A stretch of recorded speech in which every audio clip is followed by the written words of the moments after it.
Shalom, kita bertemu sekali lagi dalam renungan harian kita, Julai 19, 2022.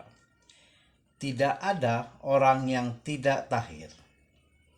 Ia berkata kepada mereka, "Kamu tahu betapa kerasnya larangan bagi orang Yahudi untuk bergaul dengan orang-orang yang bukan Yahudi atau masuk ke rumah mereka.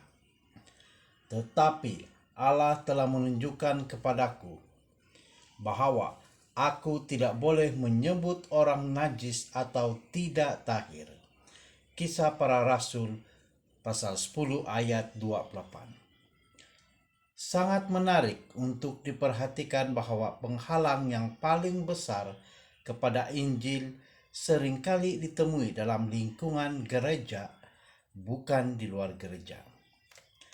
Dalam Kisah Para Rasul 10, Tuhan mahu membawa Petrus kepada Cornelius yang bukan berbangsa Yahudi, supaya pegawai tinggi ini boleh mendengar berita atau cerita tentang Injil. Dengan keadaan terpaksa, Petrus mengheret kakinya dalam perjalanan ke rumah orang bukan Yahudi ini. Walaupun Petrus dibesarkan di Tarsus di luar Palestina dan menerima dua budaya dalam konteks Yahudi dan bukan Yahudi, namun Petrus tidak selesa dan merasa kekok apabila terpaksa mendekati orang-orang bukan Yahudi yang tidak tahir itu dengan latar belakang Yahudinya yang ketat.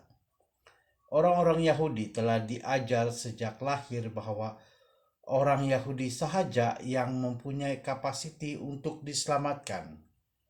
Orang-orang bukan Yahudi tidak berupaya untuk menerima belas kasihan Tuhan, dan apa-apapun hubungan dengan mereka akan menyebabkan seorang Yahudi tidak tahir.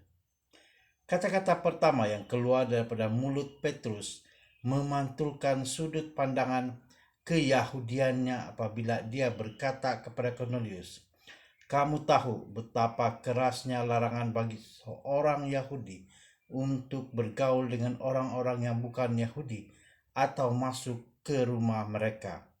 Tetapi Allah telah menunjukkan kepadaku bahwa aku tidak boleh menyebut orang najis atau tidak tahir."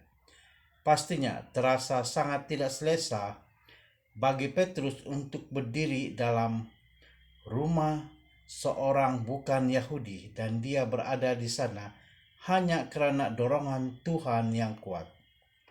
Kita semua berasa selesa dengan satu kumpulan orang tertentu, dan apabila kita dikumpulkan bersama dalam satu kelompok yang ramai, kita semua cenderung untuk memandu arah dan bergaul dengan mereka yang sama seperti kita.